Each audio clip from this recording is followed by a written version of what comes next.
சிவன் பிள்ளையன முகன் தம்பியன ஞான பழமான முதல்வன் நீ பாடும் குரல் வளம் கொடுக்கும் பனிமலையில் வாழும் அந்த பார்வதியின் இளைய புதல்வன் தேனெடுத்து திணை வளர்க்கும் சிறு குருத்தி வள்ளியவள் சிந்தையில நின்ற மன்னவா நீ நாடி வரும் பக்தர்களின் நாட்டம் அதை தனித்தருளும் ஞான குருநாதன் அல்லவா ஞான குருநாதன் அல்லவா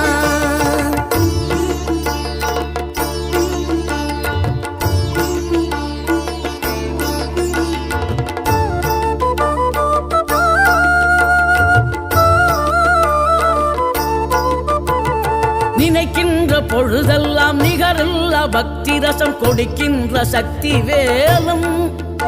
நீ துதிக்கின்ற கணமெல்லாம் இனிக்கின்ற இதயம் தன்னை அழைக்கின்ற வெற்றி வே